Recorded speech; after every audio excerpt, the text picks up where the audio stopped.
Hello and welcome back to the Sander Lanch podcast. My name is Joe, and with me, as always, is Data? Jack. And Jamie.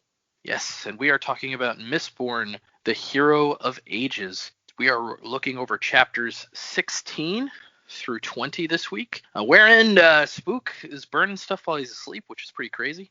And then there's some socialist stuff that goes on, and then there's a very big what moment when we find out that Quellion and his gang have mist powers, definitely bourgeois. Then we watch as Ellen's forces are taken out by the mist, including our friend Captain Demu. Then we watch Breeze and Arian get pulled by soldiers as if they are king and queen of the world. Sazed is super depressed, and then he breaks off from the group to go see the Terracemen, and we get a what moment when they call him Your Majesty. So Sazed is king, apparently, which is pretty cool. And then Spook almost dies in a fire, and then Kelsier shows up and gives him some weird powers. It's another big what moment. And then Tensun is making plans, scheming, trying to basically cover his tracks. So, and that is where we are this week. So hold on to something. The Sander Lanch is about to begin. As the towers of steel and stone crumble to dust, the foundations of our hope begin to rust.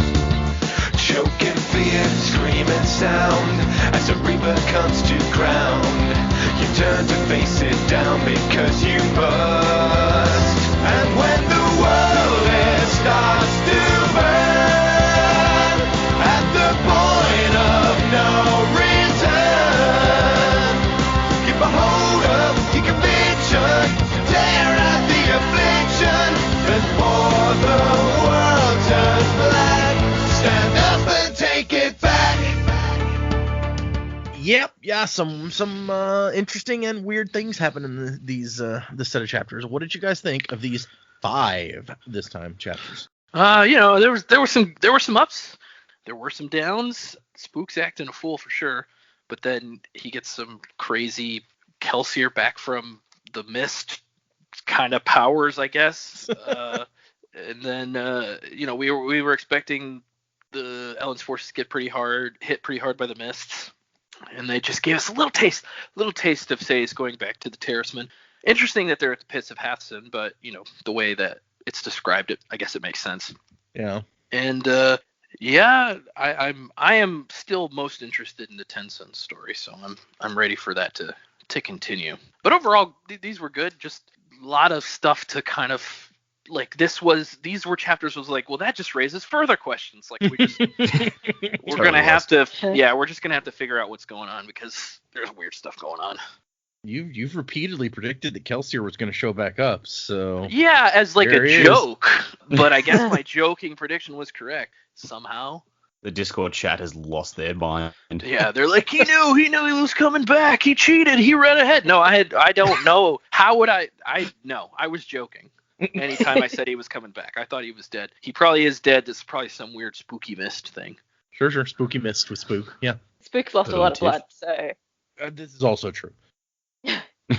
Yeah, no, these were good chapters. Yeah, 100% agree with Joe. It's just like I got no idea what the fuck's going on right now. So, like, my immediate thought when Kelsier popped out in Spook's chapters was, well, that's either a mist ghost or it's a ruin. Either way, can't see it going too well. Okay. Interesting. Yeah. My immediate thought was, holy shit, he's, like, hearing voices and stuff. This is ruin. Come to fuck with him. And then it's like, oh, no, maybe he's just heightened his perception so much he can actually hear the mist ghost when other people couldn't, and it turns out the mist ghost actually was Kelsier. That would be interesting. So, I mean, the original mist ghost still couldn't be Kelsier because that was 1,000 years ago. But yeah, the new one could totally be. Yeah. Well, the one that killed Ellen in the well could have been Kelsier. He's like, I'm gonna fix this. Oh my, sorry, daughter's sad now. I better undo that. Okay, never mind. That's the way Kelsier fixes everything by stabbing it. That's kind of his thing. But yeah, no, I enjoyed these. I like seeing what's going on in this in is it Urto where Spook is? Yeah. Like that seems like an interesting story. I'm curious to see more of Quellion and because there's obviously going to be a lot more going on in his backstory. For Christ's sake, Spook, keep it in your pants. bit harsh. Once again, fucks everything up because he's trying to get laid. You're not wrong. Things really went sideways there because he had to talk to a girl. Yeah, I was going soft on him earlier, but now hearing Dak pile on, I'm just like, yeah, moron. Come on, really? You were very restrained. But yeah, on the whole, pretty good. But yeah, want to see where it's going. Yeah, so I liked these chapters. I thought the chapter in Urtau was pretty interesting.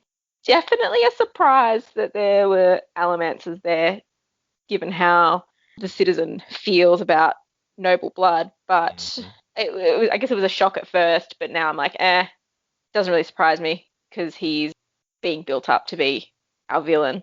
So it makes sense that he's not exactly above board. I don't think it was Kelsier, but I like the idea of it being the mist ghost that he could communicate with, but he doesn't have any tin at the time, so he's not enhanced. Oh, good point. Yeah, so, but I think he's just delusional from all the blood loss, and obviously things are a bit different for him not being able to sense all that sort of stuff. But yeah, I liked sort of the battle at the end, and it's like, oh my God, Spook, what's going to happen? I was like, they're not going to kill Spook yet, surely he's got more to do. As much as I'm like, Spook will probably die at some point, I don't think it's today. And we were right, so that's good. Orianne, can't say I'm shocked she's in a carriage, to be honest. Why would you get your 7,000 layers of dress dirty traversing the lands? And Tensoon's chapter as well. I'm really excited to just get him to break out. I think that'd be pretty cool. But it was nice to have a bit of interaction with Milan as well. So lots of little bits of information, nothing too dramatic apart from Spook going on. But yeah, good read. He didn't seem like he was that interested in breaking out, but there's a little bit of sneakiness happening, so who knows? Yeah, I mean, knowledge. I a few chapters, but it's a few Tensoon chapters before he actually gets anywhere. But he's not. Look, if we get to a point where Tensoon stays in a cage this entire book, I'm gonna be mad. The whole book. We go visit him periodically, and he's like, "Yep, day 100 in my cage." Yep. It's like the book always cuts back to Marsh. He's like, I can't escape from ruin. Cuts back to Tensoon. I can't escape the second generation. Just the entire Everyone's book. just stuck Until the last chapter, and then everybody gets out. It'll be awesome. The last 3 chapters, the Sanderlanche, everyone breaks free. Exactly. I really like your thought that, because we talked about how Spook is, he's weak from blood loss. He doesn't have his tin and stuff, but he's also been so hyped up on tin that he may be going like through withdrawals for all we know at this point from all of a sudden not having it. Yeah, well, you look at how like a pewter drag affects Vin, because I think we've only really seen it happen to Vin so far. What Spook's going through can't be good. No, yeah. It's got to be worse than a pewter drag. He's like a year's worth of dragging on tin. Yeah. It's going to cut back to him. He's going to be in the bathroom with like chopping up a line of tin and snorting it. I mean, but he is using pewter, so whatever this ghost is telling him, whether it's Kelsier or no, like somehow he got the power to use pewter. Unless he's gone insane. But it said in the chapter that the pewter healed him. Yeah, I reckon he's got pewter. Okay. He's got the pewter power. Look, after Zane, I've had enough of insane horny dudes. Yeah, no joke. Insane dudes talking to voices that aren't there. And he just goes about it like the wrong way. I mean, we'll get there, but I mean, it just doesn't make any sense what he's doing. No, he's trying to impress her by saying, "I'm gonna kill your brother." Yeah, that's so impressive, right? I mean, nobody else has done it. Even if she doesn't like him, I'm just like, what? Oh my gosh, yeah, it's not how you hit up the lady, Spook. You've never been to a club. You don't walk up and I'm gonna kill your brother. Let's dance. No, I mean, he hasn't had much success with the ladies anyway. He's just trying with his plan. Well, maybe he took the wrong lesson out of Vin's relationship with Reen. It's like, man, if I'd been around to kill Reen, Vin totally would have liked me. Yeah. Maybe Jamie's right. He's just trying new things. You don't make any calls, you don't make any sales, right? So he tried to give Vin a handkerchief. Didn't work. He was trying to be all gentlemanly. It didn't work out so well for him. No. Might as well just go be but bold. he also hadn't had like a full conversation with her at that point. So, I mean, I didn't say Spook was right. Okay, let's the get dumping on Spook is back with a vengeance. Oh my gosh. Everyone's going to be so disappointed. Like, I thought they'd like Spook now. Okay, so our first epigraph, which I told you guys last time, I was like, you might want to read this. It relates to what we're talking to. We learn about allomantic savants and the kind of things that happen to you when you burn metal too much. I think it's interesting that he's like, people who burn bronze, like Marsh, I guess, he's like some become savants without realizing it, and they get this expanded range and stuff. But for pewter, it's like actually super dangerous, and most people die before they complete the process of becoming savants. Reading this, I just immediately had the thought is like, so Breeze pretty much always has his brass on. Yeah. I wonder if he is a savant for brass, and we just haven't worked it out yet. I mean, explain why he's so powerful. Yeah, the way they describe how good he is at it, I'd say that's entirely possible. That he's just so good at this point that because he's just burning it constantly. Didn't they say in the towards the end of the last book in the Siege of Luthadel? Didn't they say something like he was pretty much out and a vegetable, but still? Yeah, while he was like having a panic attack, hiding inside a building, he was still soothing the people to keep them fighting. Yeah. So very possibly he has reached savant or very close. And I think maybe some of what Marsh was explaining to Vin, he's like, he teaches her how to feel the pulses and stuff, and then he gets like, if you get really good with it, you might even be able to tell when somebody's running low on metal or this or that. And I'm like, maybe like those are the kind of levels that we're talking about, where it's like when you're really good, and he just doesn't realize like what has happened here. We don't even know if anyone in the world is familiar with this term. We haven't heard it used at all. It's just this the epilogue writer who's talking about it. I talked about this could be like written much further in the future. Mm-hmm. So it could be like, like after I don't know, a couple of decades of study in a lab or something. It's like, okay, yeah, we're gonna name this now. Gotta have a name for stuff. But I like the conclusion is like, one could argue that like an inquisitor who's been transformed by a hemalurgic spike, the allomantic savant is no longer even human. Not like human the Koloss. He's totally human. And we cut to Spook, and he wakes up and burning tin while he sleeps, and he's so tinned up that he has to sleep with like earplugs of wax shoved in his ears and cloth over everything. And I was like, what if somebody was gonna like sneak up and murder you? You don't want to like ears plugged. This is a bad spy work here, but maybe it's fine. Well, we've already established Spook doesn't think things through. Yeah. But I also think the point is he's saying like, even with all that, I can still hear stuff. I can still see stuff. It's just this at least gets me to the point where I can sleep. Yeah, it's a bit more bearable. I mean, it would be exhausting, just feeling and hearing everything all the time. Mm-hmm. Yep. And they still haven't talked about like, what does he do about eating? Like, is he just eating bland food? I don't understand like how he can eat anything with his taste so amped up. I feel like the blankets and the clothes or whatever he sleeps in it's like the feel of it must be crazy distracting. So I don't know how you sleep with that either. Yeah, they haven't really talked much about taste or even smell. Like, this is a rundown city that's got a few slums here and there. He's got to just be like, man, this shit stinks. He did talk about like part of it being the ability to tune out certain things. Like you tune into what you want, but you can actually tune out what you don't want to pay attention to. So maybe he's just really good at that. Yeah, that was the first advice he like gave Vin back in the first book. Was like, it's about what you can tune out.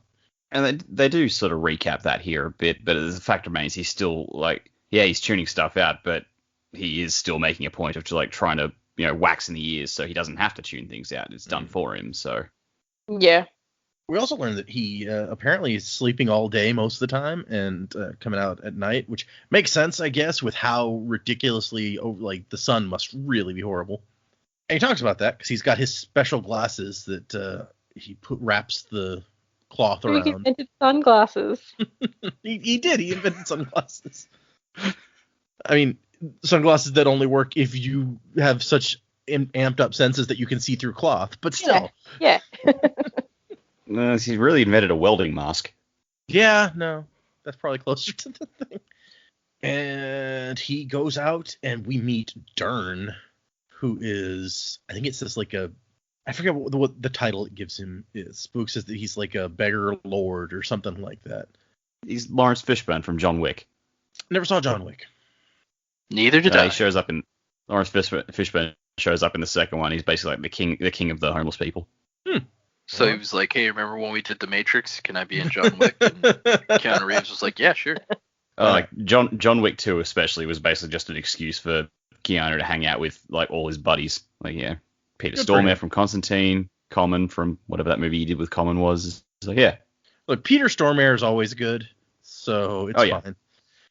Okay, so yeah, he meets up with this Dern guy, and apparently they both pretend to be beggars. Dern is the kind of beggar who, like, when he's done at the end of the day, rolls up his mat and walks around the corner to like his Mercedes and drives off. But Spook pretends to be a blind beggar, which that makes sense with the cloth over his eyes and things. And they kind of have a thing where Dern is all about the citizens' rule. It's like, look how great things are now, much better than the nobles. And at one point, he even gives him like a spiel about. He's like, "Hey, I heard Kelsier speak once. You just don't understand like what Kelsier's thing was." I was just like, oh boy. Yeah, Spook just wants to be like, bitch, please. Do you know where I got my name? And then we have immediately moved into what Joe predicted with his Animal Farm thing, where the citizen shows up and Spook's like, wait a second, he's wearing red. That's not an approved color.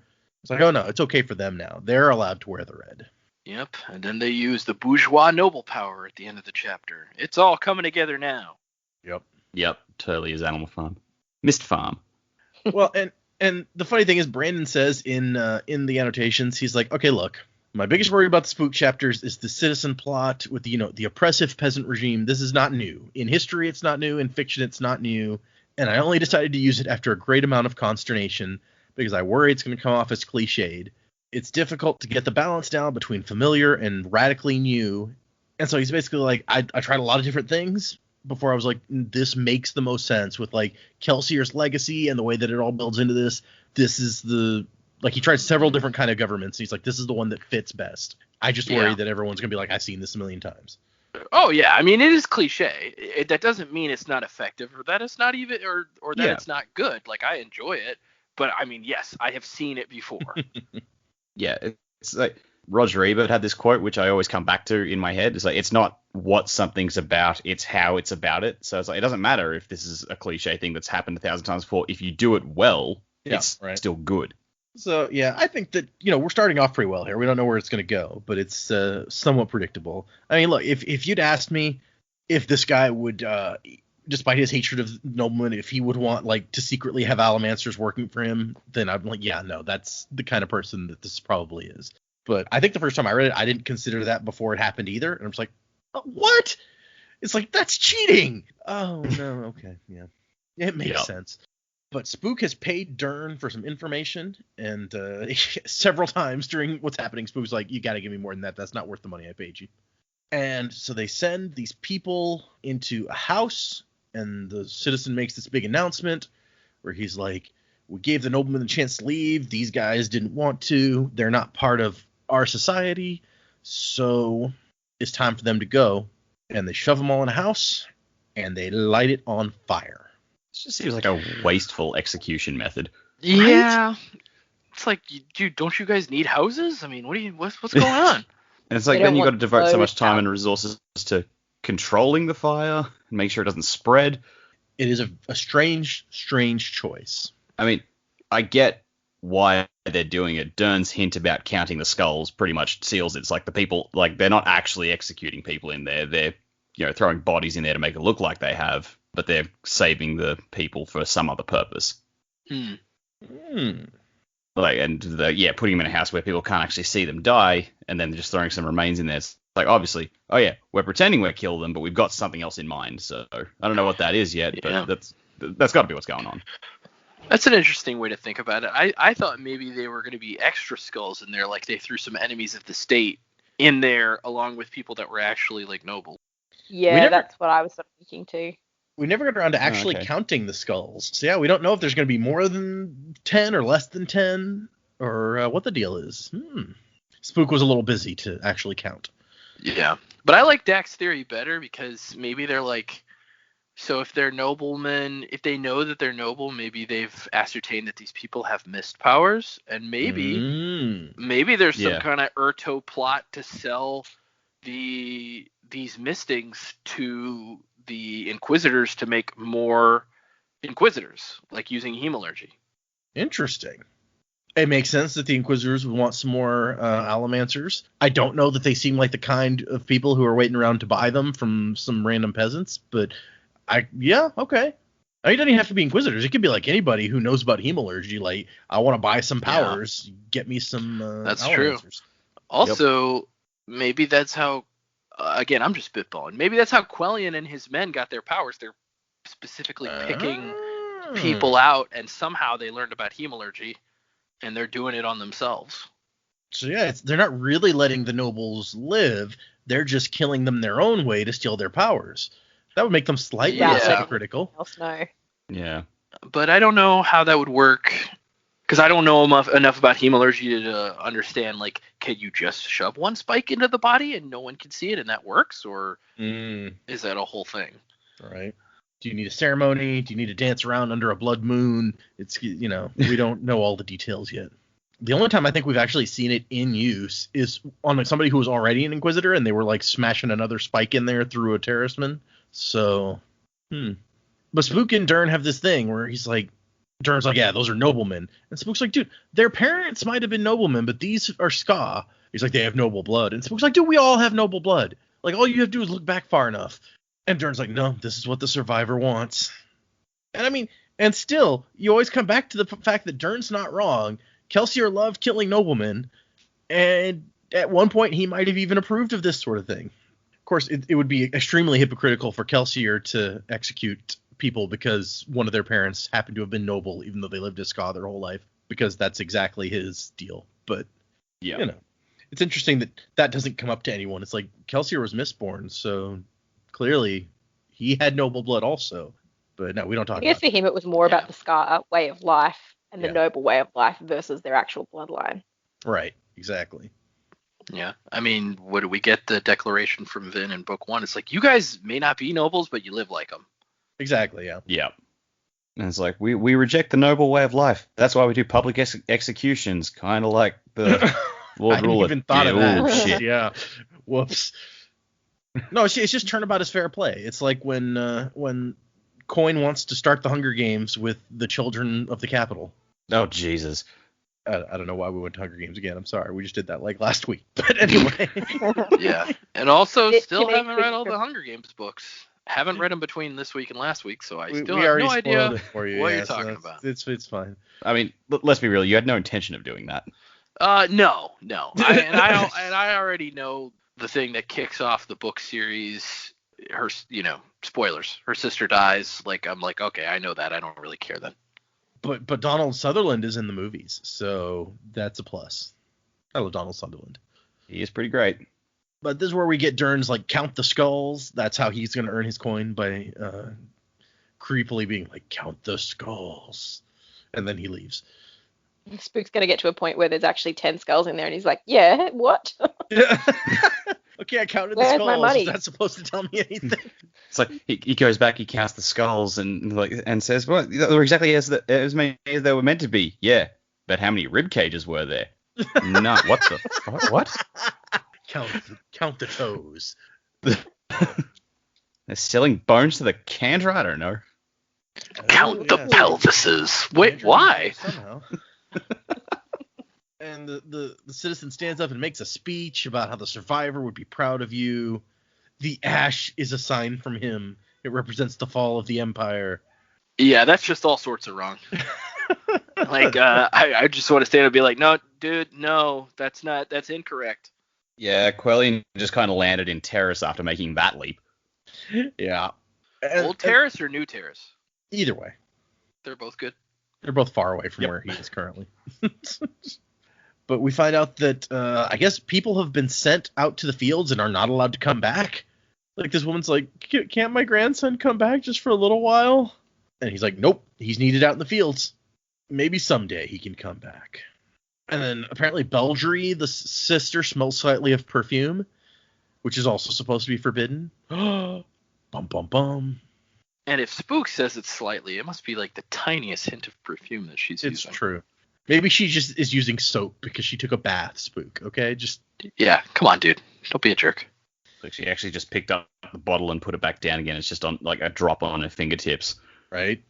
And then Spook is like, oh, what would Kelsier do? He's really looking hard for an excuse to get close to this girl. He's like, maybe Kelsier would have tried to make an ally out of someone the citizen trusted. Yes, that's my excuse to go talk to the girl. Also, how do you make an ally out of a woman by telling her, yo, I'm going to kill your brother? Why? That's not the first thing he says, but I agree that he gets there pretty quickly to be trying to make an ally of her. Right. And like, she's miserable because of the brother. I guess, but I mean, you know what they say about assuming things. Correct. Yep. It makes you spook. Yeah, it makes an ass out of Spook. But I mean, he starts out, he's like, do you approve of the murders that your brother commits? And she's looking around like, who said that? This was kind of cool how he's just like Batmaning around her. Yeah. He's like popping around in the crowd, trying to not be seen. You think this is any different from what the Lord Ruler did? Which is exactly what we were just talking about. Like, this is an execution in the middle of the city. That's Lord Ruler style. Mm-hmm. And then she's like, who are you? And so, I mean, maybe it's working. Maybe you're approaching the ability to make an ally of her. And he's like, I'm the man who will kill your brother. It's like, okay. wait a minute, man. Like, whoa. It fares though, like if some random starts popping out of the crowd and starts throwing accusations at me, one of my first questions is probably going to be, who the fuck are you? Yeah, exactly. That's fair, yeah. Also, I mean, it's cool for Spook to kind of, spook around, for lack of a better term. But it's not cool. You're right. It's totally just building up to that. Yeah. But it's definitely not cool. Like, he's clearly talking to her while her brother is giving a speech in front of a giant crowd, and they're like standing behind outside of the crowd, easily seen. Like, you're gonna creep around in a crowd and then you're just gonna stand out in the open. Like, come on. What, use your noggin. Well, they start in the middle of the crowd, and then they kind of stop long enough to talk back and forth that the crowd moves, and then all of a sudden the citizens just see Spook and his sister standing there. Yeah, and I like it's genius. It's like he's standing up in front of everybody, and he's just like, wait a minute, what are you doing with my sister over there? Yeah. It's just so ridiculous. And then Spook's like, oh, crap, I overstayed my welcome here. I was seen because I'm standing out in the open. Oh, no. He starts to run, but the security is coming up too fast. And Spook's like, fine, let's do this. And he's ready to fight. He pulls out his cane against the swords of a bunch of other guys. Okay, good plan, Spook. He makes a pretty good showing of himself here. He does. I mean, it says he's trained with Ham and clubs, and he knows how to defend himself fairly well. But, I mean, he's not Finn or Ham or Kelsey or the people who could, like, seriously fight with Allomancy. And also, once the fight starts... It's not going to be a one-sided fight. Oh, yeah, that's fair. I mean, it is kind of one-sided because there's, like, a bunch of these guys, and there's one of him. But he manages to do some work here. Breaks some dude's arm, smacks him on the head. But just before he can kind of, make... Because he's trying to, like, basically plow a hole through here so he can escape. And just as he's about to get away, there's Allomancy happening. Somebody's pushing on metal to maneuver things around so that he can't get away. And he turns around and he realizes it is coming from Quellion. Quellion's standing there with his sister staring straight at him.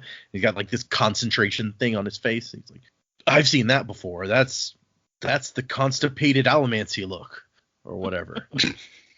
And then he also realizes that one of these guys is hitting way too hard to be just working on normal strength. This guy is a thug. So we got like a coin shot and a thug in the crowd at this point. So he's looking a little bit hypocritical.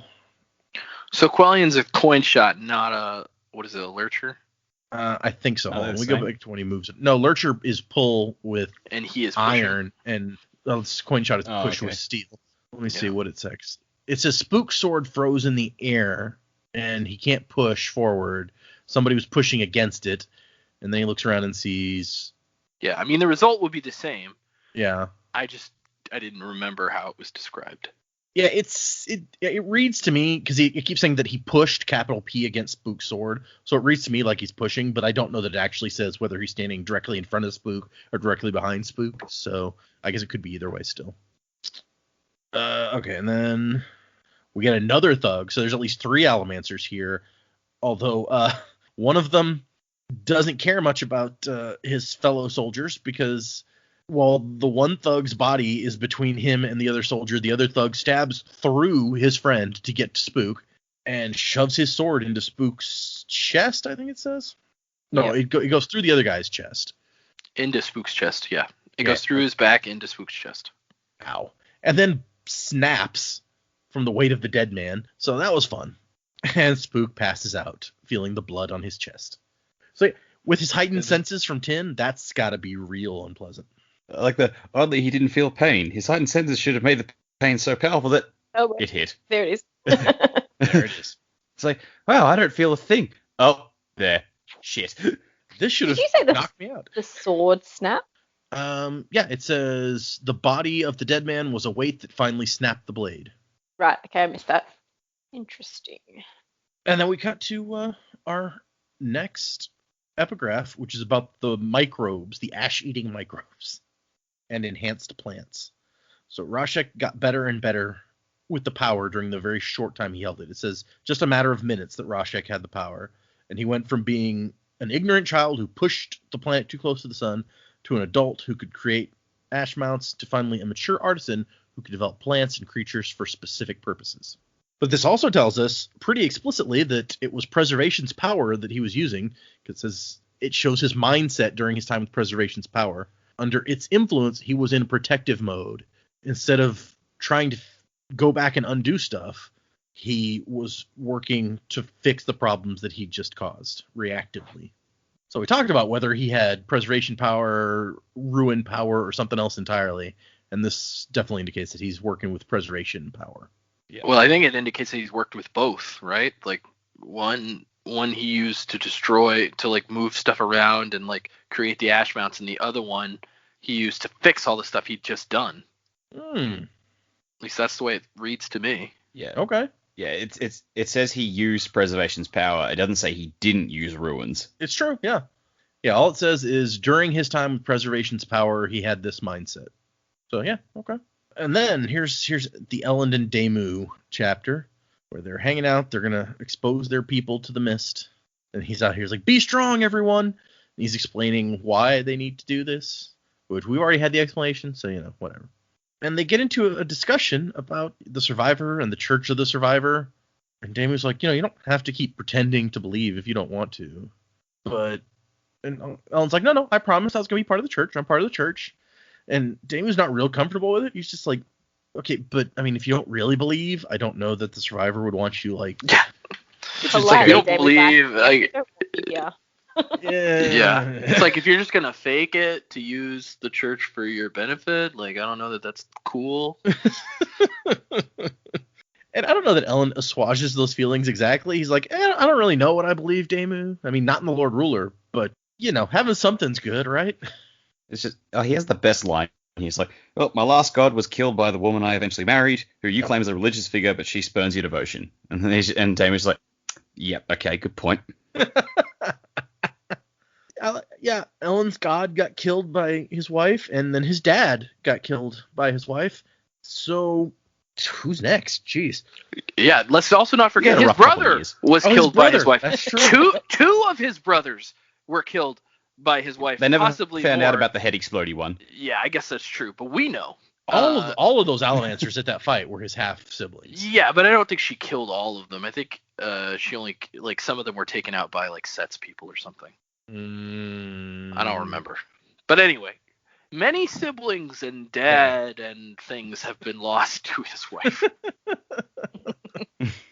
And they get into this discussion about Kelsier, and they even talk about snapping, and it's like, there's this new mythology building around Kelsier, where it's like, Damon's like, don't you think that if Kelsier, was a normal Elementor, he would have snapped before he went to the pits? He lived this, like, street life and stuff. He was a thief. Don't you think that he probably went through a lot of stuff that should have snapped him? So maybe something more powerful happened in the pits. He says, Kelsier the man died in those pits, and Kelsier the survivor was born. He was granted great power and great wisdom. Okay, he wasn't that wise, Damu. I mean, I know how you feel about him, but... Yeah, it's like the smallest what moment in these chapters. You're kind of like, wait, what? That doesn't sound right. I mean, the snapping thing, I kind of get. It kind of sounds somewhat convincing. Like, yeah, it is kind of strange that all of these things happen in his life, and that he didn't snap until this point, especially after like the death of his mother and stuff. But I mean, we know, knowing Kelsier better, know in the first book that he didn't take life all that seriously. Like, he wanted to be the best thief, sure, but he didn't take life all that seriously up until he came back from the pits. So I think while it is somewhat interesting to have that thought, like, well, maybe fate snapped him at that moment for a specific purpose, but I think it's more likely that it was just happenstance. We also just don't know a lot about the snapping process and what's actually required to make it happen. Maybe there's a specific part of a certain type of trauma that does it, and Kelsey just never experienced that until he got to the pits. So yeah, that's entirely possible. We really don't know that much about it. Again, it just comes back to everyone thinks they know everything about allomancy in these books, and they fucking don't. It's so true. It's like, we know how snapping works. No, you don't. Nothing can stand against Adium. Oh, Electrum. Or somebody who's just really good at fighting. Yeah, Vin had to... Golden Adium are the 9th and 10th medals. Nope. Not really. Oh my gosh. We found so many medals since then, guys. You just don't even know. I like Ellen's take. He's like, okay, as a scholar, I understand what's happening here. They're gradually, like, Kelsier's becoming deified for the church because they can't continue to worship like a guy. He has to be something more than that. So the faith is evolving. There's one little bit here in the annotations about Kelsier snapping. And Brandon says, why didn't Kelsier snap before he went to the pits? I don't have an answer for you. He did have a hard life, and it is odd that he wouldn't have snapped until that moment when he saw his wife beaten to death. They say that the more powerful a person is, the more trauma it takes to get them to snap, and the more dangerous that snapping is. And that's all. So, I mean, then we can pretty much assume that Dame was wrong. Like, it's not some mystical deification thing. And then that also might explain, like, Vin's sister's death if she snapped when she was a child, maybe, and she seems to be a stronger allomancer than many. Maybe, like, it was extremely dangerous when she snapped. It almost puts me in the mind of, oh shoot, what do they call it in the Harry Potter movies, the Fantastic Beasts movies? What's the that Kendra Dumbledore probably was? I know what you're talking about. It's because the kid Obscurus or something. Obscurus. Yeah, that's what it is. You got it. It almost puts me in mind of that. It's like they're so dangerous when their magical power, like, just unleashes itself that they can't really control it. It causes destruction or whatever. Yeah. No, I mean, and we know that Kelsier messed the pits up pretty good that night, which I've always wondered about because it's like, where did he get some metal to maybe something about snapping? Like, you get like a power burst or something. I don't know. But he killed a bunch of people that night, he said. And so it's interesting. But we get as Ellen's kind of thinking about this, someone starts screaming, and the mists have appeared. People are falling. He's like, let's ride, Damu. And he looks back, and Damu is on the ground. I don't know, was anybody surprised that Damu went down here? I hadn't really thought about him not being. Yeah. So I guess once you sort of think about it, not really surprised that he went down, but yeah, it was sort of a bit of a shock that he had been in the part of the army that just hadn't been exposed yet. Hmm. Yeah, I was just like, really? Of all the people you haven't inoculated, this guy? One of your main generals? Yeah, and I think that's what Ellen kind of says that in his brain, like, he didn't even think about Damu not have already been exposed to the mist. Yeah, he says he just assumed that he, like Vin and the others, was already immune. Well, plus it is kind of weird if you think about it, because his whole church is like, don't fear the mists. Like Kelsier said, the mists are our friend, but then he never went out in the mist. Yeah. True. Yeah. Yeah. There's in the annotations he talks about, he's like, I maintain a paranoid worry that somewhere in this book or the previous one, Damu went out in the mist and should have fallen sick then, but I can't think of an instance, and I believe I can reasonably make this the first time he's exposed. But I still worry I've missed something, and I'm sure my loyal readers will let me know.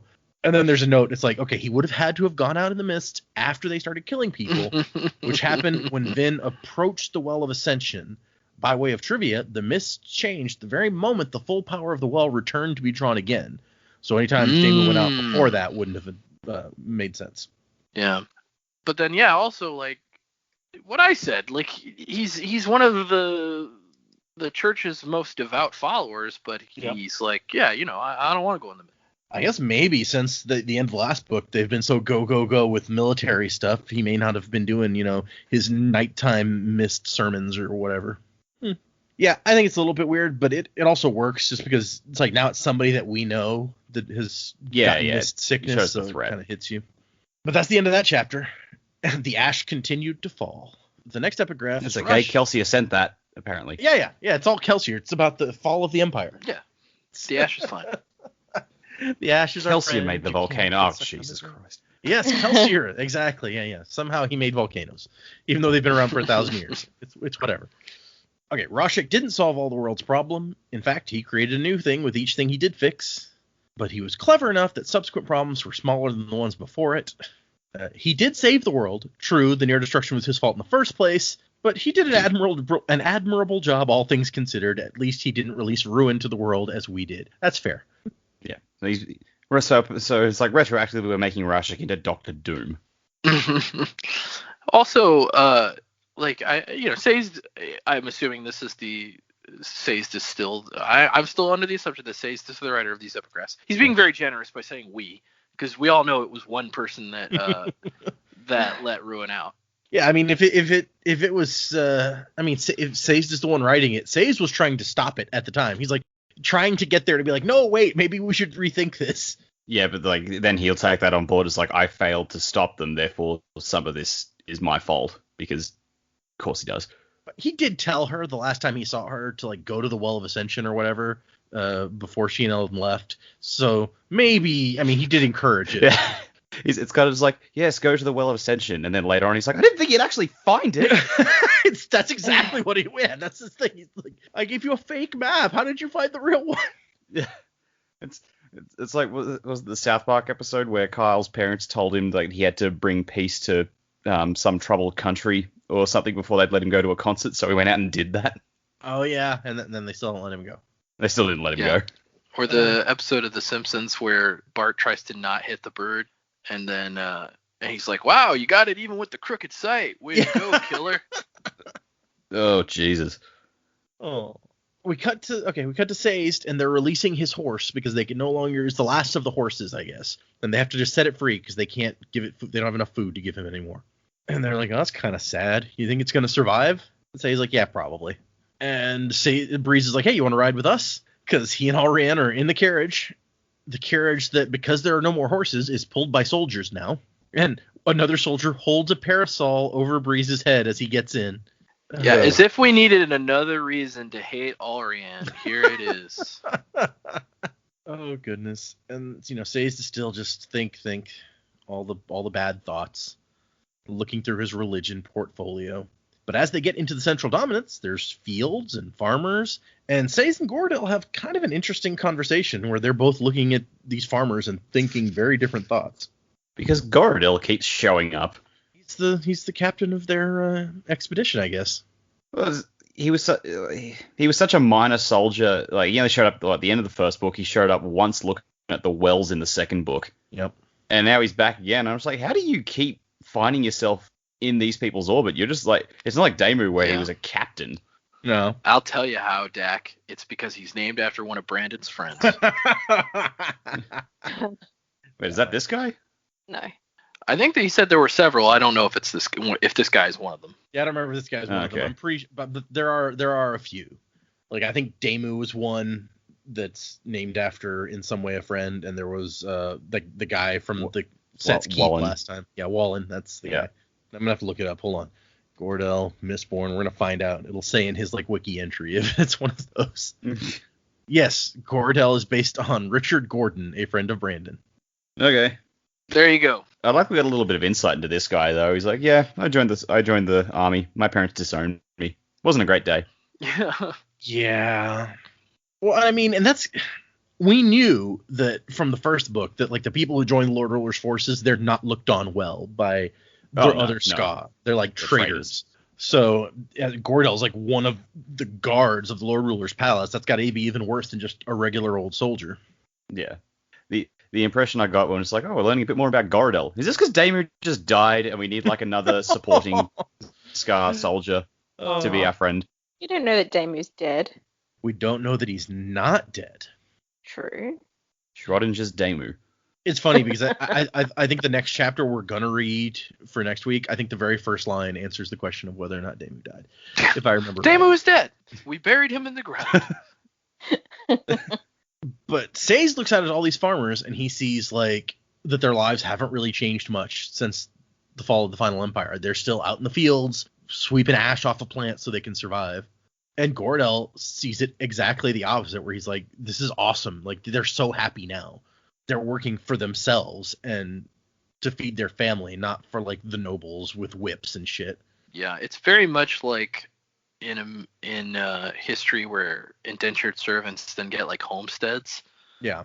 It's like, their lives are still the same. Like, what they do is the same, but it's the difference between working for somebody else and not even getting to reap the benefits of your harvest and then actually feeding your family.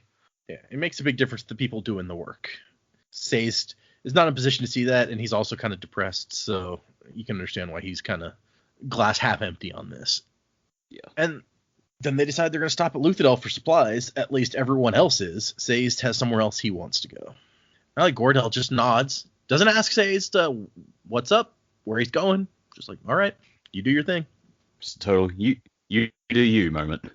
I can't decide if Gordell should be more interested if he's supposed to be in charge of the soldiers on the expedition protecting like the chief ambassador of the Empire. Yeah, exactly.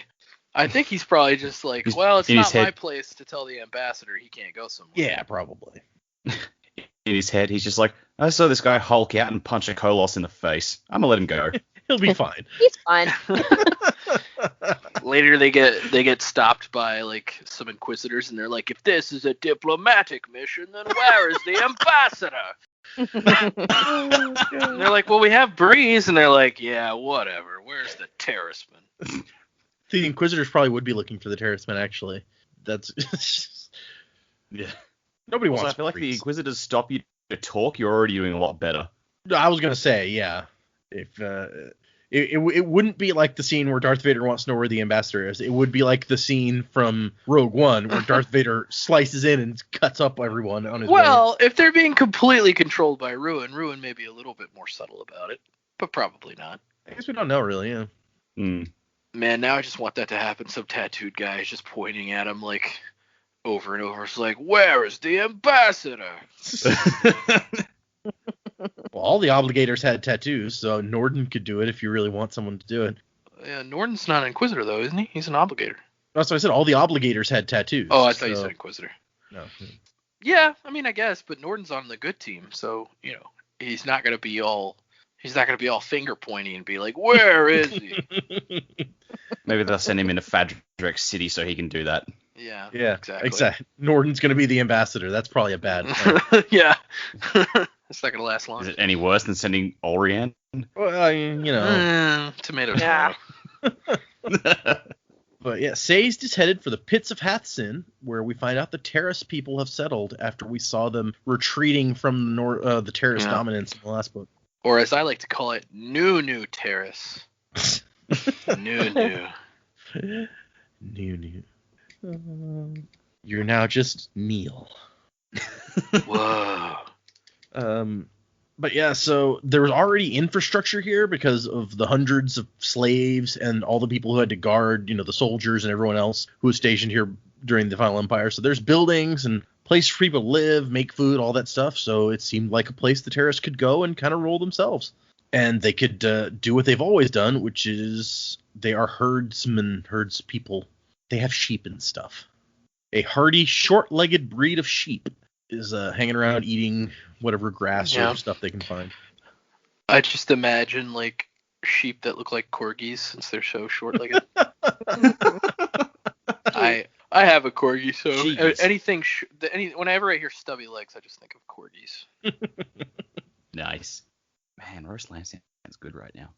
Roasted corgi, you say? Okay. No. Mutton, you say. But like as Sazed walks into town, the children run out to him or run for their parents. The sheep come up and gather around Sazed, hoping that he's bringing treats. It's like a total Disney moment. It kind of is. And one of them says Lord Sazed, and one of them says Your Majesty, and Sazed is like, please don't call me that. And then they're like, okay, well, Master Keeper, let's get you something to eat. It's a very short chapter. It's basically, just Sazed striking out, reminding us the Gardell's alive. Yeah. The Ska are kind of happy now. Good for them. And the terrorist people are doing okay. Good for them. Yeah. I mean, other than the You don't fact know that that there's keepers, but yeah. there's terrorist people. So Yeah. Although he does mention the downside that he's like, yeah, there's not that many of us left, and a lot of the men are eunuchs. So, he says there were perhaps 40,000 of them left, which is kind of a lot. I don't know That's decent sized people. Yeah. I mean, versus however many they had before. Well, yeah, that's a good point. Well, yeah, but it's not like they're if there's They're not down enough to their last people 40 people. Mhm. yeah, they should still be able to repopulate. Well, except for all the eunuchs.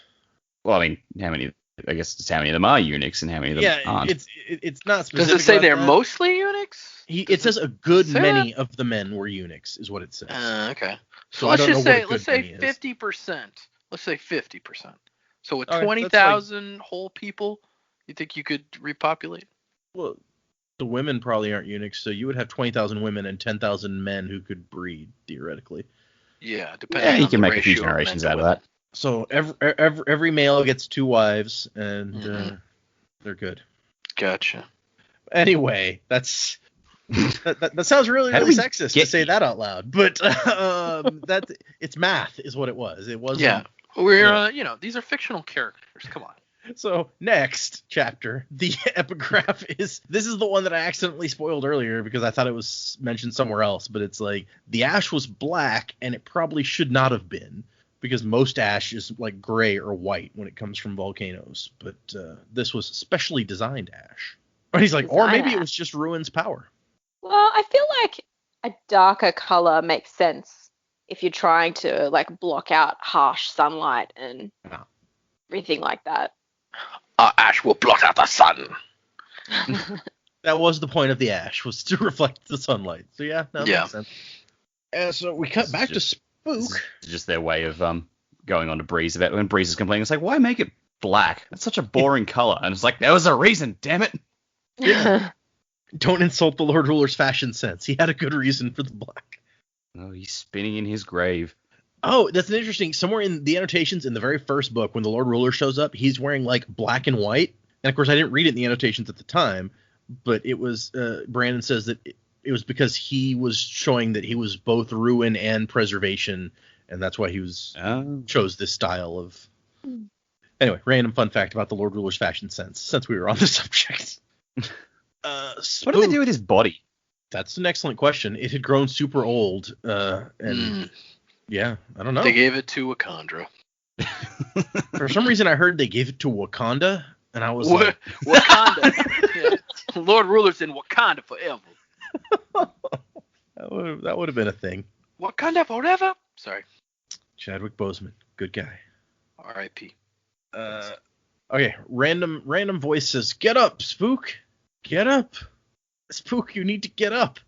And Yeah, straight away, I was just like, this is Ruin. it is. I think Ruin is the only other time that we've heard a voice in someone's head, unless you count like Reen's voice talking to Vin from her memories or whatever, which happens a lot. But yeah, I think the God talking to Zane is the only example we have of a voice in head. So Rain is only a couple of letters away from Ruin. Coincidence? I think not. I think so. No, that's probably a coincidence. The pronunciation problem. Yeah, I know. Reen's name in that language is actually spelled with like 15 N's. You just don't. Green was actually the affectionate pet name that Vin gave Ruin, her brother. It was cute. They just let her keep going with it. Oh my No, God. honey, it's Ruin. Reen. Yeah, Yeah. close enough. That's why he was so angry. Get my name right. It does mention smell here, which you mentioned before. Like, we haven't really talked about smell as one of these senses, but all of a sudden he's like, "Oh, my nose isn't sensitive enough to tell the species of wood by the scent anymore." When he wakes up and doesn't have tin. Yeah, how horrible, right? Yeah, I missed that before. So how useful was that to Spook? Right? This is something he does all the time. His uncle's a wood carver. What- He's like, just "Hey, going- boy, is that a cherry tree?" He's like, "Yes, sir." Yesing of the sirs. He's just He's just walking around town just going, mahogany.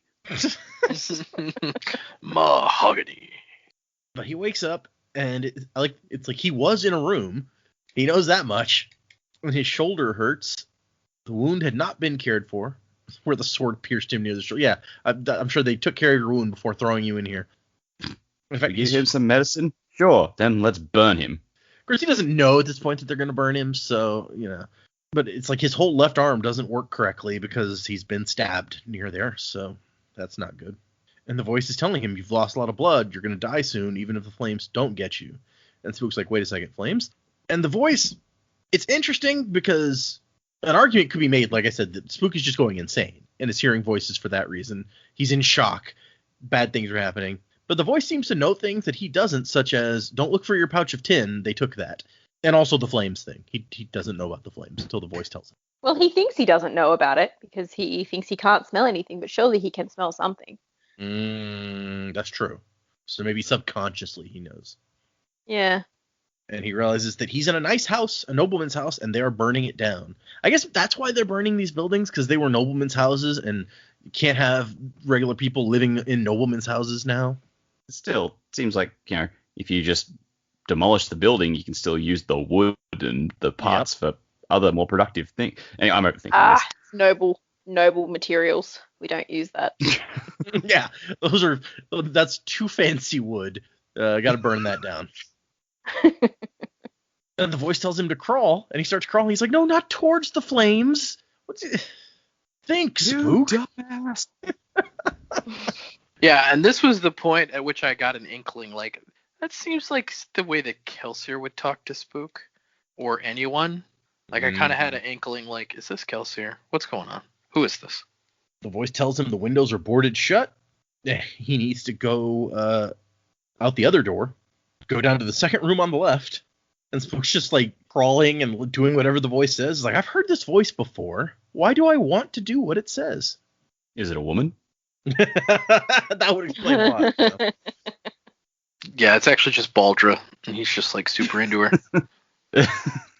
I like the note that it's like, thieves in the city complain that ransacking these places, it wasn't worth the effort because the citizen forbids ostentation, so expensive furniture couldn't be sold even on the black market. If you got caught owning luxuries, you might end up burning to death in one of the executions. This society. This society apparently does not have couches. That's nobleman furniture. You sit on the floor like a ska, damn it. But it's like, if you would just share it amongst everybody, then it's equal still. It's true. Everybody could have a little ostentation. It's fine. It's like, you know what, guys? We've worked hard. Let's have a nice chair. Yeah.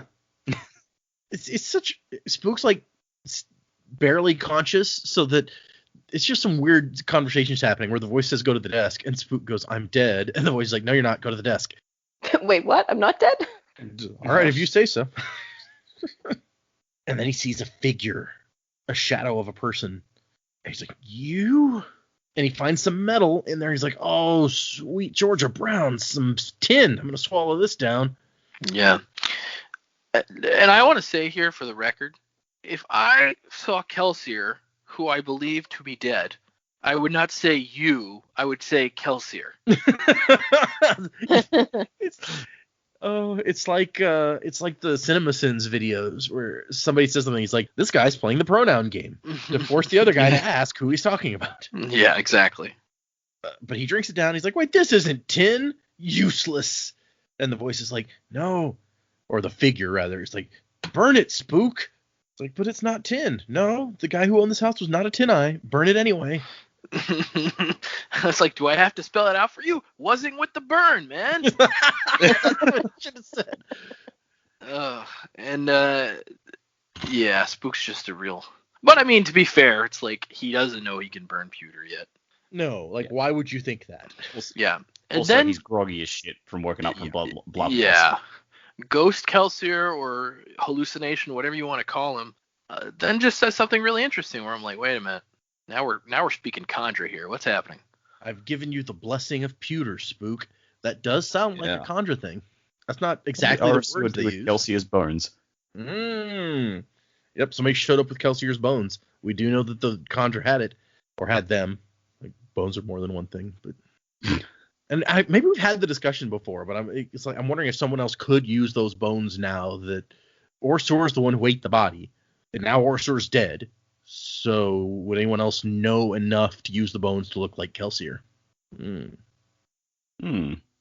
But Spook is feeling kind of good once he starts burning pewter.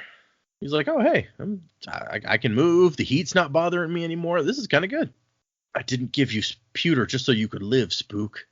I gave it to you so you could get revenge. And that's the end of the chapter. Yeah, and that is a very Kelsier thing to say. You're not wrong. That dude loves getting revenge. But he also loves surviving. He's the survivor. I feel like you've been like, sure, I gave it to you so you could survive, Spook. And surviving's his thing. Revenge was something he shared with everyone. He's his own thing. He's like, don't rip my shit off, bro. Like, I'm the survivor. You're the avenger. I got a copyright on Survivor. You cannot use that. But or the I guess you're the Revenger. Yeah. Exactly, the Revenger. Because you want revenge and you want revenge and what about you, Banner? Do you want revenge? I'm undecided. Yeah, he's like I'm ambivalent. Thor and his inability to be creative with naming that guy. Our final epigraph is that a lot of people feel a sentient hatred in the mists, but not everybody. For some of them, even the ones that get struck down, it's just a weather phenomenon. But those it favored, it swirled around, and those it was hostile to, it pulled away from. Some felt peace, others felt hatred. It all came down to Ruin's subtle touch and how much one responded to his promptings. So that's sorry, can't talk. Let me start over. That's me thinking like Ruin is not the mist. The mist is preservation. Okay. Preservation's mad at Vin for letting Ruin out, so it's not swirling around her. He's like, no, I'm not messing with you no more. Huh. Well, okay. To be fair, as Vin and Elend were walking to the Well of Ascension in the first place, she's like, yeah, the mist is leading me. And he's like, no, it looks like it's pulling away from you. Right, because it knew where she was going. Okay, that's true. The mist spirit, at least, had been trying to keep her away from there the whole time. Right. So if those two are related, the mist and the mist spirit, then yeah, you may be right. Okay, so Tensoon is back in his cage, or in his cage. I guess we haven't seen him in the cage. We're going to for the rest of the book. Every single Tensoon chapter is going to be him in his cage. But for now, it's the first time. Not. Hey, we're like 25% of the way through this book already, so. Wow. Are we? Jesus. Yeah. Well, at the beginning of chapter 20, it's 24%. So I don't know if by the end it's 25, but yeah, we're trucking. And really, Tensoon feels insulted by the very existence of this cage. She's like, look, I am a good Contra. I'm not going to run away. I came willingly to face my punishment. Why you got to do this? This is just mean. The dog came home like a good boy. Good puppy. And so he decides that the second generation, they didn't need weeks to decide. They said they're going to tell him his fate in a month. They just wanted to make a show of punishing him and put him on display for everyone to see, the traitor Khandra. In all of history, no Khandra had ever been treated this way. And he thinks that his name would be a byword for shame for centuries, except they probably aren't going to get centuries. That's kind of the point. And I think it's easy to forget that Tensoon left before Vin even made it to the Well of Ascension. Like, he has no idea what happened to Vin, what's happening outside, any of this stuff. But we do find that Ruin and Preservation, he says, are the gods of the Khandra people, and they are at war again, which I think we kind of knew based on what he said about Ruin and Preservation in the last book when we first heard those names, but this is like a confirmation that these are their gods. Yeah, he said, like, we are of Preservation, everyone else is from Ruin. It really makes it sound like Ruin is basically their devil. Yeah, it's their devil, and everyone else is in league with the devil. We're the only good ones. Ain't that just how religions go? Unclean! We do get another glance at the baby Khandras. He's like 11th generations are moving along. They're just little blobs with some bones. I just pictured this like a mother duck leading the ducklings. I just like there's like some Khandra walking around with true bones, followed by this line of blobs just going plop plop plop plop plop behind. That totally does sound like a duck and ducklings just walking across the road. It's like blob blob blob. I wonder if there's fan art of that out there. I want to see that now. But we find out that the transformation from Mistwraith to Kandra is tough. Once given a blessing, the Mistwraith loses its instincts as it gains sentience and has to relearn everything. And also, the Kandra, when they're in the homeland, they make a stew mixture of algae and fungi inside pits. Delicious. Well, yeah. Although he then is like, man, I wish I had some aged meat. Like, that's so much better. There's just nothing tasty about any of this, I gotta say. That'll be his motive to get out of the cage. Won't be to help him or anything. It'll just be like, you know what? I need some meat. Before I am trapped for all eternity, I gotta have one last hamburger. You guys got some salami?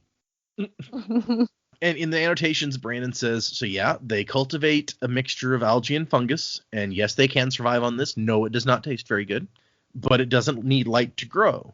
However, humankind could not survive on this mixture, unfortunately. However, one thing that is never brought up in the text is something that not even the Kandra know. There are several reasons the Lord Ruler created them as he did, and one of those reasons was so that there would be a people who could survive beneath the ground should the world above be destroyed by the mists. So, there's a fun fact. Apparently no one knows, so there's no way for them to tell us in the book. But I guess the epigraph writer could have managed to tell us.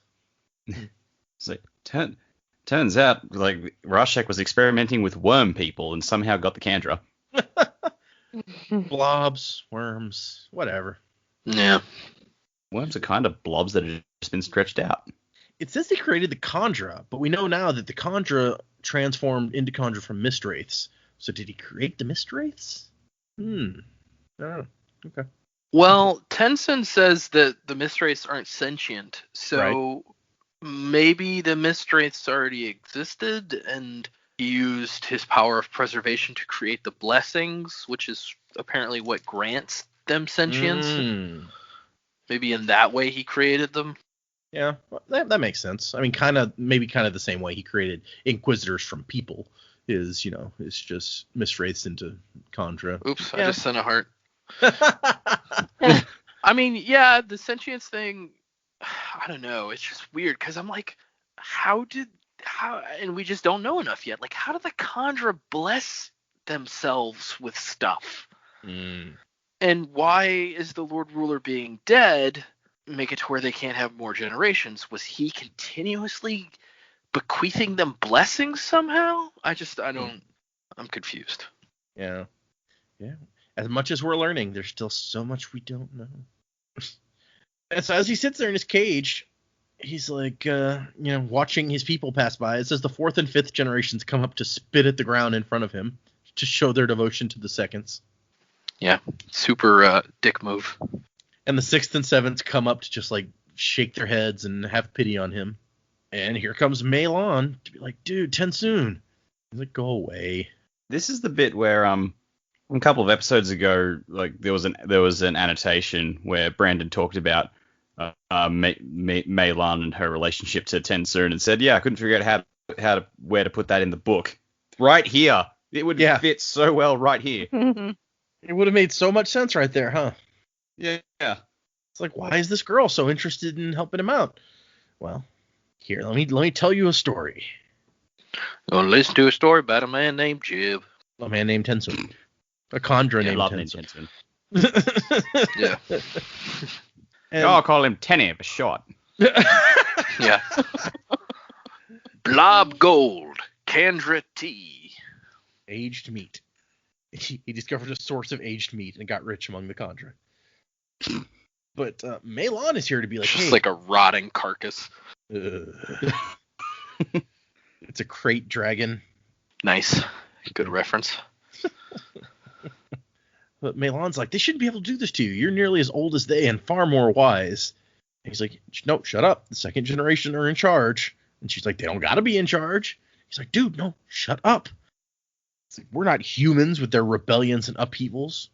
We are Kandra. We are of preservation.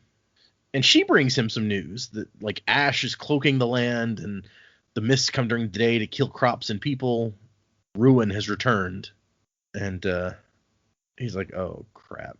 Well, the 1st generation will do something. We have to trust. And she's like, no. They're old, forgetful, and impotent. And she's like, dude, you've changed. What happened to you, China? You used to be cool. China's still cool. Pay later. Pay later. Pay later. Simpsons. They should never have given the children of a new generation to be raised by a third. There are many of us young Like ones sort of that hinting it. Yeah, it is kind of. And so she's like, look, seconds can't be in charge forever. How can we help you? Like, she's like, we're ready for a revolution. All we need is you to lead us. And Tensun's like, look, he can't say anything, but he's thinking, like, you're not being smart here. They're going to have a Khandra with a blessing of awareness sitting nearby so they can hear every word spoken at this cage. So he's like, no, I can't do it. I broke contract. I deserve my punishment. And she's like, but you did it for a higher good. And he's like, I guess I convinced one person at least. I like his super, and then I like his super obvious, at least to us, his super obvious, like, fake out. It's like, man, I sure was humiliated to wear those bones. I'd hate for that to be a part of my punishment or something. I never want to see those bones again. Well, yeah, Malon's like, oh, so they did break you after all. That explains why you showed up using that horrible body, and that's where he gets that idea. He's like, oh yeah, no, that was the worst body ever. It sucked so much. Yeah. The head scratches Really- were terrible. Really pot calling the kettle black. He's like, she doesn't have a human body either. What is she talking about? Well, she has a wood body that has, that's human-ish. Or We she has don't know wood what type of bones. wood. Yeah. Spook would know. Spook could Yeah. smell it. Yeah. I mean, she's a Spriggan or something. It's fine. We also get a little tip here that Orsor had the blessing of potency, which Tensun must have gotten a hold of, she says, or must have inherited when he killed him. But they didn't find it when he showed up. So blessing of potency, like, I'm wondering if that translates to pewter.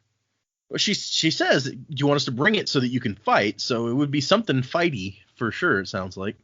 And I think that's what it said, like when they sent guards to pick him up from his cell, I think he mentioned them having the blessing of potency also. So it could be similar. And he's refusing to go along with it, to come up with this plan.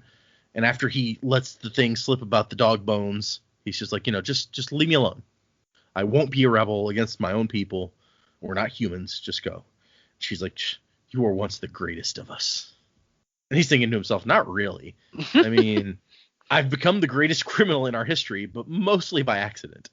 She walks away and he whispers, I'm doing it to protect you. He's doing it for all of them. For Vin, their mother, or whatever. Yeah, whatever she is now. Yeah, the thing that she is. So that's the end of these 5 chapters.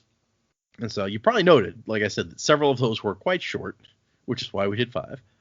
Although next time they're even shorter. So anyway, let us get into predicaments, I suppose. Joe, what do you have for predigging? Yeah, so let me go kind of chapter by chapter here. Spook, the Baldre thing, I don't, maybe I was just misunderstanding it, but it seemed like she actually couldn't talk and that he was just reading her lips. So my prediction is maybe that she's mute and she really doesn't like anything that Quellion is doing, and maybe she will join Spook even though he was extremely unadept at at what he did. Maybe that'll still pay off for him. He was not the least bit smooth. No, not smooth at all. I don't think Daewoo. It's because when she asked, "Who are you?" he should have just said your first line from the Spook rap. Yeah, wasn't with the whistle. It's your boy Spook Dizzle. Yeah, she would have been like, "What the hell are you talking about?" What are you saying? He's like, "It's a new music I'm trying." She's like, "Yeah, try it somewhere else." I don't think Daewoo's dead. I think he'll survive the mist. Breeze and Ariane, I'm interested to see if they get to they're headed to Urto, right? So I'm interested to see, I guess, if they get to Urto before Sazed gets back with him, because I mean, I feel like that's a whole thing. Like if Ariane shows up and is trying to riot everybody, and that would be bad. Yeah, I just don't see that going well. I can't So- see the ostentatious nature of Ulrian's outfits and Breeze's parasol going down so Yeah, well. she might possibly have been the worst person to take with them Mm-hmm. for a variety of reasons, but that also is not a good thing. They don't know how bad the anti-noble thing is, but yeah, Valrian's yeah. not. I think Say said he was going to meet them on the highway north, so I he guess thinks that's he's true. going to meet them up before then anyway. Yeah, but who knows what he's doing with the Terracemen? I'm not sure why. We don't know exactly why he went back. Maybe he left. Maybe he has like a home there and he left some materials. They're propping him up as their king, I guess, because he's probably the oldest and wisest keeper and the guy who helped take down the Lord Ruler and everything else. So I guess that's why they're propping him up as king. He's the only keeper left as far as we know at this point. Right. From what he said earlier. Yeah, exactly. So that since the keepers were the leaders before and now there's only one of him, I guess maybe that's why they're saying you're the king. Default. Yeah, exactly. Also, I think he's pretty well respected within, like, except for the synod. I think a lot of Terracemen probably did respect him, and now like he's gone. He's the last one standing. So, Spook, did he talk to Kelsier? I'm not sure. If he didn't talk to Kelsier like physically, there's gotta be some way that Kelsier is being manifested, whether it's by Khandra with bones, which would be interesting, or I honestly think it's some, like from the mist we came, from the mist we return, like some kind of crazy metaphysical power beyond like literally Force Ghost. And if it is Kelsier as like a Force Ghost or a Mist Ghost, then I would like to say I feel like Data led us on a false trail many times by mentioning that people had asked Brandon if he would ever bring Kelsier back, and so it's like clearly he has brought him back in some form or fashion, even if it's not really him. So just putting that out there. And then Tensun, he's gonna get his bones back, and something's gonna happen, man. He's gonna be the strongest dog on 4 legs in the Contra community. So I'm excited to see. Maybe he'll split his skin open and shoot vials of acid at people. That would be pretty sweet. Ooh, Anyway, acid dog. Yeah. Okay, first off, to be fair, I believe what I previously said was people asked about bringing people back from the dead, and Brandon said that he didn't like that because it causes problems and it makes stuff not have stakes if people just are coming back from the dead. But he also said that's like, but if you don't do it too often and you use it, you do something really well with it, then maybe. We all know what you were trying to do. Don't try to hide it. He's also said that he doesn't want to do time travel, at least not like backwards time travel like at all, because it just complicates everything. Like those are the two things that he's like, I want to avoid bringing people back from the dead, and I want to not do time travel. Right. I mean, look, the Harry Potter book series is amazing, but there are so many holes in that third book just because they travel through time that it's kind of crazy. Yeah, time travel just always ends up making no sense. That's just how it goes. Okay. Dak, what do you have this time? So I feel like Quellion isn't actually the power behind the city. I think Beldry is, and Quellion is just like a puppet that she set up somehow, whether she's got really good emotional allomancy and is just writing him or whatever and making him do the bidding, or I don't know. But I feel like Beldry is really the one in charge. So I think that's going to be an additional wrinkle. For the Kandra side of things, when Tensoon said what's happening above, and like just realized, like they live underground and everything, I've started thinking, so the homeland isn't a spot on the map, it's actually below everything. Is the Kandra homeland also underneath Luthadel? Like, is it under the well, maybe? I'm wondering if, like elsewhere throughout the lab, there's like all this series of interconnecting tunnels, like a Hollow Earth sort of thing going on, and that's where Rashek came down to do his experiments and create at least the Kandra. So it does say in this chapter that the homeland is really big and like too big for the Kandra basically to live in the whole thing. So maybe that fits. Yeah, so it's like it's like basically all underneath the continent, and like the way up and down I think is actually underneath Luthadel since it's the central point of the country. And I feel like Tensoon, like, he got away from the city very quickly in the last book. I'm like, how did he get away so without being seen at all? the city was under siege, surely they would have noticed, why is a dog coming out of the city and been eaten by the Koloss or something. So I feel like he actually got underneath the city and kept going down. That would explain that. So those are the two rational predictions I have for this week. I've got one irrational one, which I just because I think it will be funny. I think like throughout these books you've had the power trio of Vin, Elend, and Sazed as ultimately the core three characters, and I'm kind of pulling like there'll be a secondary trio of like their sidekicks and friends who become the real heroes of the day, and each of them will be one of the race that Rashek created. So you've got Human, the Koloss, Tensoon, the Kandra, and Marsh, the Inquisitor. They'll be like, they will combine and be like the real trio of heroes. They're going to be a new super best friend squad? That would be an interesting combo. Yeah. Spiky, the dog, and the troll. See, I totally feel like we don't know the Koloss all that well. We know that they love killing each other, and they're not big fans of humans. But I feel like maybe a Koloss and a Kandra would get along. I don't know. Yeah. I just like the idea of like one, like we have one pretty important character from each of the races, each of the things that the Lord Ruler supposedly created. Wouldn't it be cool if they just united those three? I agree. That would be cool. Okay. Jamie? I don't have a lot this week, but I think regarding Spook's powers and his interaction with Kelsia or Kelsia-like, I don't think it's actually Kelsia. I did like the idea of it being sort of the mist ghost at the start of the episode, but also the thought of it being a Kandra reanimating Kelsia I thought was pretty cool as well. It also potentially could be the voice of ruin or the voice of preservation trying to work with Spook. You know, if the mists are sort of surrounding the people that they like and trying to help them, why not try and help Spook in this situation as well? I'm pretty sure he's gotten this ability from the blade rather than being gifted it by anyone. And the blade that's gone through the thug to then go into Spook's chest.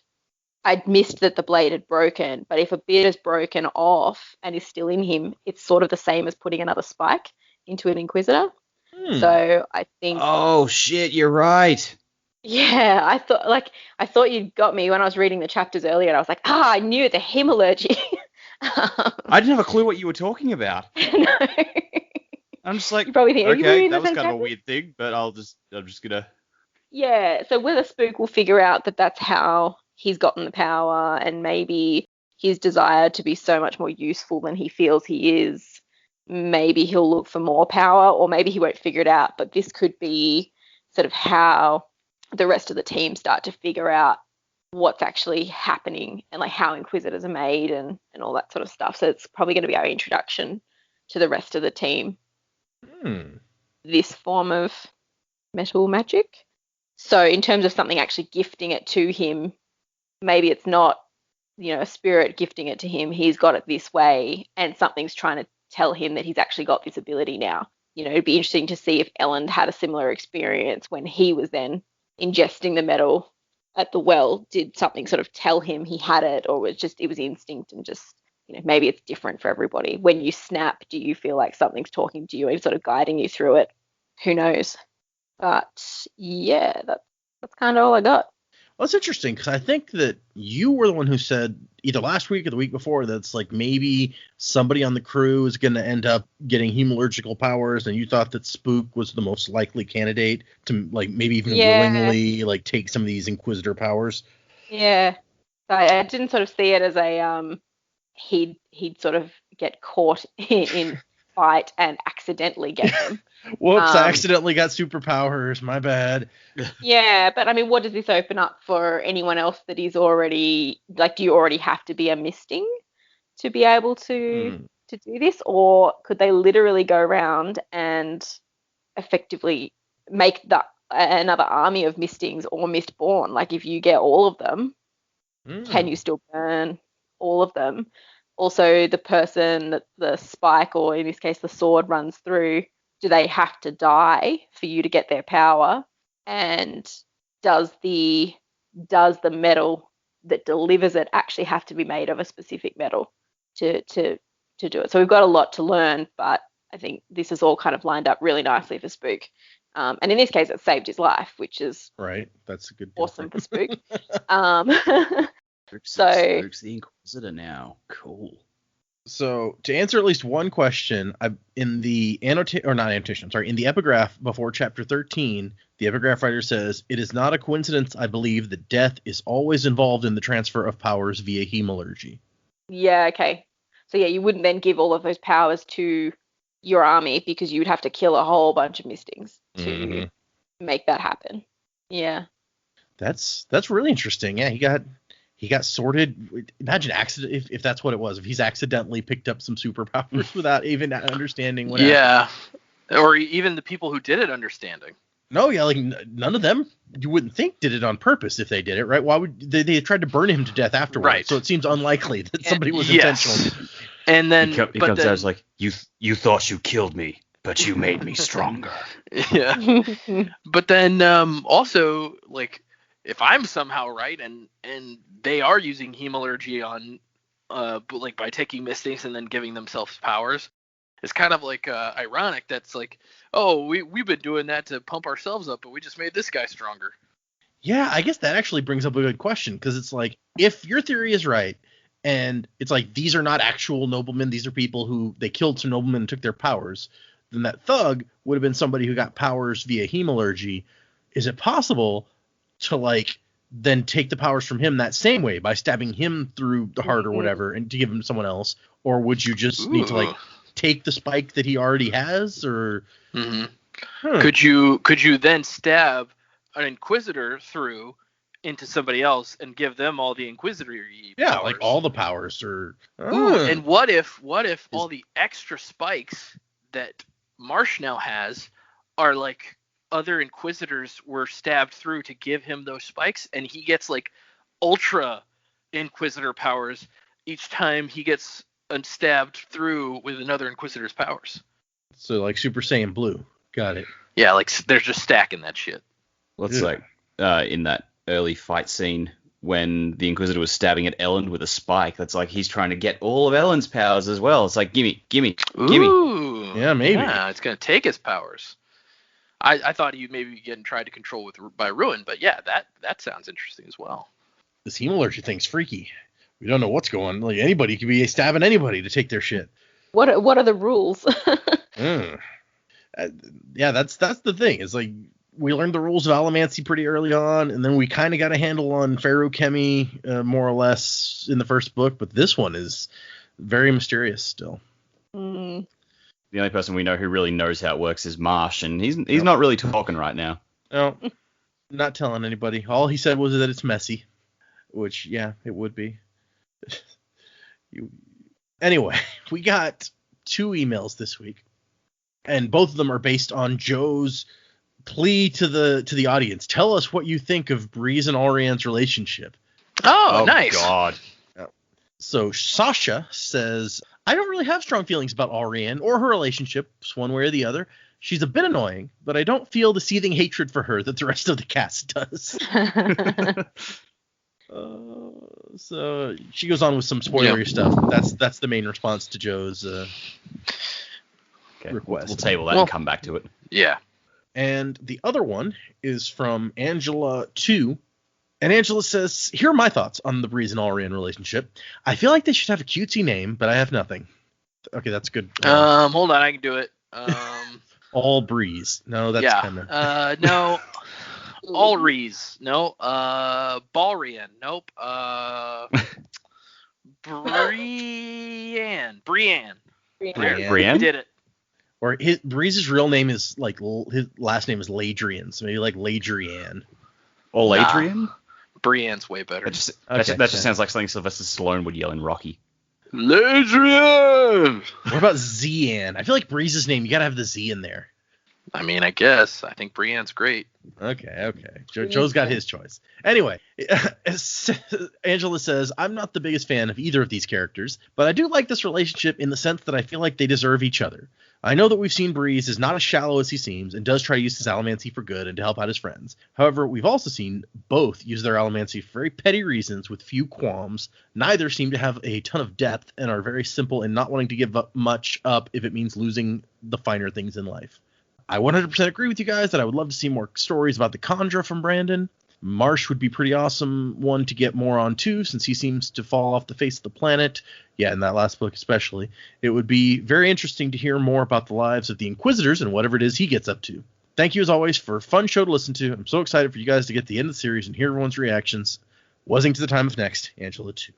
So, yeah, I'd like to see the lives of the Inquisitors. What do they do in their spare time? Are they just chilling on the couch? Does one of them own a craft brewery?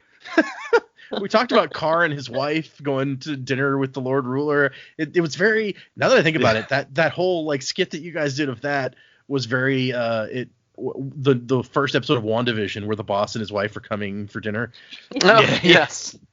Tell us your story. What is it? Where are you from? Jeez, why is this so hard? Oh, poor Carr. He's gone. We'll never know about him and his wife. He was kind of a dick. He was a lot of a dick, but that's beside the point. So anyway, thank you, both of you, for your emails, for answering Joe's query. If anyone else wants to send us emails for any reason, it is thesanderlanch@gmail.com. You can add us on Twitter at thesanderlanch or on Instagram at thesanderlanch. We're on Facebook, the Sanderlanch. You should be sensing a pattern at this point. Remember the E on the end. Yes, with an E. Mm-hmm. Very important. It's like Avalanche. Yes, but it is Sanderlanch. We are in all the places. You can find us, say things at us, yell at us about how we don't love Spook enough. It's all good. Yep. For next time, 5 chapters again, 21, 22, 23, 24, and 25. So if you're reading along, 5 more chapters, a lot of short ones this time. All 3 of the middle chapters are real short. So, do you think he just got tired? But when he got to this book, he's just like, that's long enough. Just throw it in there. Well, it's kind of interesting because when you get to I've got a bunch of the stuff outlined already for future books, and the next book that we would be reading, Elantris, it starts out with we'd be doing 2 or 3 chapters at a time, 2 for the most part, and then as you get towards the end of the book, it's 3 and then 4 and then 5 and then 6, and it's the chapters get shorter and shorter as you get closer to the end. And yeah, he was just getting tired of writing. That's not exactly what's happening here. But I'm just going to throw in the exposition. Here it is. I feel like exposition would make it longer, wouldn't it? I mean, not if you're good at it. Okay. Sure. I was thinking about that, about Final Fantasy VII when you said Avalanche. And yeah. So it doesn't surprise me that we ended up there. Right. Okay, so yes. Let us know things. Send us things. Add us on things. Leave us reviews. We haven't gotten any new reviews yet for Joe to hand out some more titles, but I've been keeping an eye out. Most of the listeners we get, a good 35% seems to be from Spotify, and Spotify doesn't have a give this a rating. So that's a third of our audience right there that can't rate us unless they go and open Apple Podcasts separately from where they listen to their podcasts. So I don't blame you. Those are all the Joe Rogan people who switched over to Spotify. Yeah, we only get 9% of our audience from Apple Podcasts. So, but that is the main place that I look for reviews. So there's we get about the same number from Podbean actually, directly from Podbean, about 8 or 9%. Interesting. Anyway, well, if you want to send in a review and you don't, you're on Spotify or whatever, just email it. Email nice things to us, or mean things. I'll take anything. Just whatever. Yeah, we'll put the brain in the robot. Let us know what you think. Music by Miracle of Sound. I'm gonna throw that out there. And Wasing to the Time of Next, everyone. That was very abrupt. Bring out the brother in me. No, not the song. As the towers of steel and stone crumble to dust, the foundations of our